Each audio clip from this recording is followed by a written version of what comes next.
Nous avons tous grandi en croyant que Stonehenge était le plus ancien observatoire du monde, mais désormais, il a une concurrence sérieuse pour ce titre. Nabta Playa a été construit à plus de 3919 km de distance, dans le sud de l'Égypte, et des milliers d'années, 7500 avant notre ère, avant Stonehenge, entre 3000 et 1500 avant notre ère, et même les pyramides de Gizeh, entre 2589 et 2504 avant notre ère. En 1973, un guide bédouin, Eid Marif, est tombé sur un étrange groupe de grandes formations rocheuses en traversant le désert du Sahara. Il a conduit l'archéologue américain Fred Wendorf sur le site situé à environ 96 km du Nil. L'ami et collègue de Wendorf affirme que l'équipe a découvert les pierres en s'arrêtant pour une pause toilette dans le désert. De toute façon, ce qu'ils ont trouvé a changé l'histoire. Au début, Wendorf pensait que les structures en pierre étaient juste des formations naturelles. Mais ensuite, il eut une révélation. Cet endroit était autrefois un lac, ce qui signifie qu'il ne devrait pas y avoir de roches naturelles ici. Il continua à revenir sur le site pendant des décennies, et au début des années 1990, son équipe découvrit finalement un cercle de pierres qui semblait s'aligner avec les étoiles d'une manière inexplicable. Après 7 longues années à essayer de percer le mystère du site, Wendorf contacta un expert en archéoastronomie. Ils étudient comment les anciens utilisaient les étoiles. Un soir, alors que l'expert était assis dans le sable frais du désert, regardant les pierres, il se rendit compte qu'elles formaient un motif irradiant à partir d'un immense tumulus funéraire. Une par une, au fur et à mesure qu'il creusait dans le sédiment, les mégalithes enterrés commençaient à s'aligner comme les rayons d'une roue. L'équipe avait déjà utilisé la datation au radiocarbone pour tester des échantillons provenant de foyers et de toitures en bois de tamaris trouvées à l'intérieur du cercle de pierre. Nabta Playa comptait des dizaines de pierres dressées, toutes hautes de quelques pieds. Certaines d'entre elles s'alignaient exactement avec le lever du soleil lors de jours spéciaux, et d'autres correspondaient avec des étoiles brillantes dans le ciel. À l'intérieur du grand cercle, il y avait 6 pierres spéciales qui ont peut-être été utilisées pour des rituels ou pour marquer des moments importants de l'année. Autour d'elles, 29 pierres dressées pourraient avoir fonctionné comme un calendrier simple pour aider les gens à savoir quand il était temps pour quelque chose d'important, comme le solstice d'été, le jour le plus long de l'année. Lorsque le soleil se levait juste au bon endroit, c'était un signe que la saison des pluies approchait. Le cercle de pierre était autrefois aligné avec les étoiles les plus brillantes du ciel septentrional, Arcturus, Sirius et Alpha du Centaure. Certaines pierres pointaient même vers la constellation d'Orion. En suivant le mouvement d'Arcturus à travers le ciel, ils ont découvert qu'il correspondait parfaitement au cercle autour de 4800 avant notre ère. Cela signifie qu'il s'agit du plus ancien site astronomique jamais découvert, et les habitants de Nabta Playa observaient peut-être les étoiles des milliers d'années avant même l'invention des télescopes. Il semble que cela avait une énorme signification pour les personnes vivant et voyageant à travers le désert. Il y a plus de 1000 ans, la longue, froide et sèche ère glaciaire qui avait duré des dizaines de milliers d'années commençait enfin à s'estomper. L'Afrique du Nord a reçu des pluies et des moussons massives qui ont rempli les lacs saisonniers, Playa. Ainsi, certaines parties du désert se sont transformées en oasis éphémères. Pour les peuples nomades qui parcouraient dans cette terre inhospitalière, ces pluies estivales étaient tout. Leur mode de vie tout entier tournait autour du bétail. Lorsque les archéologues ont ouvert le tombeau central à Nabta Playa, ils ont découvert des ossements de bovins et même un énorme rocher sculpté en forme de vache.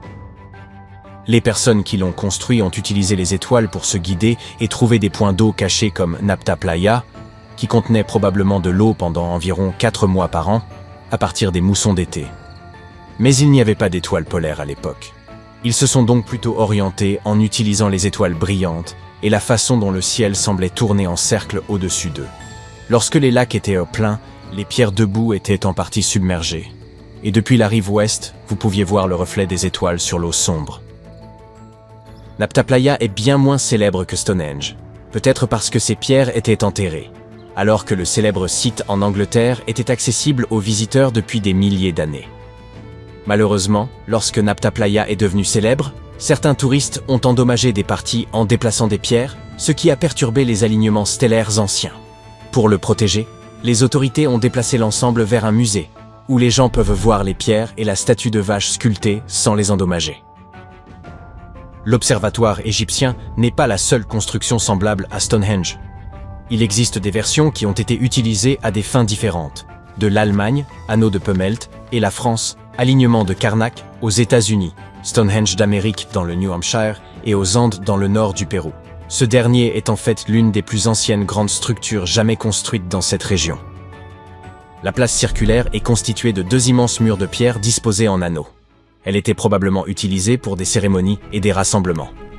Les scientifiques ont effectué une datation au carbone et ont estimé son âge à environ 4650 ans, ce qui signifie qu'elle a été construite avant les grandes pyramides d'Égypte et Stonehenge. La place comportait 2 entrées et une couche spéciale d'argile, de terre, de gravier et de charbon de bois en dessous. Elle a été soigneusement planifiée et construite. Les archéologues ont également trouvé des pièces en céramique, des cristaux de quartz et des pierres précieuses sur le site, ce qui montre qu'il s'agissait certainement d'un lieu spécial.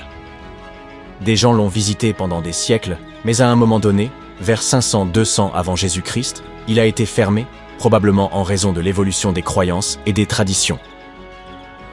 La découverte la plus récente, février 2025, est celle des vestiges d'un grand cercle de bois datant approximativement de la même époque et ayant des parallèles avec Stonehenge, tout en haut au Danemark. Cette structure en plein air faisait probablement partie d'une zone spéciale où les peuples préhistoriques du néolithique final et de l'âge du bronze ancien, nommé 1600 à 1600 avant l'ère commune, se rassemblaient pour des rituels et des cérémonies. Le cercle était composé de 45 gigantesques poteaux en bois, formant un énorme anneau d'environ 30 mètres de large. Le bois a disparu maintenant, mais les scientifiques pensent que de hauts bois se dressaient autrefois dans les trous et créaient une impressionnante henge de bois. Personne ne sait exactement à quoi ces cercles étaient utilisés, mais les archéologues ont trouvé des ossements d'animaux et des restes de nourriture sur des sites similaires. Donc les gens se rassemblaient probablement là pour des festins et des rituels. En 2024, des scientifiques ont découvert 2 cercles de pierres anciens datant de la période néolithique dans le parc national de Dartmoor, en Angleterre. Certains archéologues pensent qu'ils pourraient former un arc sacré. Beaucoup des structures de pierre de Dartmoor ont été construites en forme courbée sur les hauteurs au centre de la zone. Il y a longtemps, Dartmoor était couvert de forêts, donc les gens ont peut-être utilisé ces hauteurs comme repères importants. Un des nouveaux cercles découverts s'intègre à l'intérieur de cet arc, mais l'autre est à l'extérieur, au nord. Cela aurait pu être un point d'entrée dans l'arc. Il y a également une levée de terre près des pierres, qui ressemble à d'autres sites néolithiques célèbres, comme le cercle de Brodgar en Écosse et Stonehenge lui-même. Cela signifie que les personnes qui ont construit ces cercles ont peut-être visité Stonehenge ou en ont été inspirées. Des archéologues à Oman ont découvert d'anciens monuments en pierre appelés triliths, qui ont reçu le surnom de Stonehenge arabe. Ils ont été achevés il y a environ 2000 ans, mais personne ne sait avec certitude qui les a construits ni pourquoi. Les scientifiques ont également trouvé des haches en pierre extrêmement anciennes, âgées de 3000 à 1,3 million d'années, datant de l'époque où les premiers humains ont quitté l'Afrique. Sur un autre site, Nafun, au centre d'Oman, des archéologues ont découvert une tombe néolithique datant d'environ 5000 à 4600 avant notre ère. Il y a 2 chambres contenant les ossements de dizaines de personnes sous une gigantesque structure mégalithique. À proximité, ils ont également découvert des gravures rupestres réalisées par des personnes qui ont vécu dans la région de 5000 avant notre ère à 1000 de notre ère. Et puis, il y a un autre sosie de Stonehenge, cette fois en Arabie Saoudite, qui a été utilisé comme complexe d'appartements il y a des milliers d'années. Des archéologues ont découvert un total de 345 cercles de pierre, en examinant des photos aériennes d'un champ de lave. Chaque cercle mesure entre 4 et 8 mètres de large et possède au moins une grande pierre dressée au centre. Ces structures conservent encore des vestiges de murs de pierre et de portes. Les cercles de pierre comme Stonehenge sont souvent associés à des cérémonies et des rituels, mais les scientifiques disent que de nombreuses maisons anciennes étaient en réalité construites en forme ronde et que les maisons rectangulaires ne sont devenues courantes que bien plus tard dans l'histoire.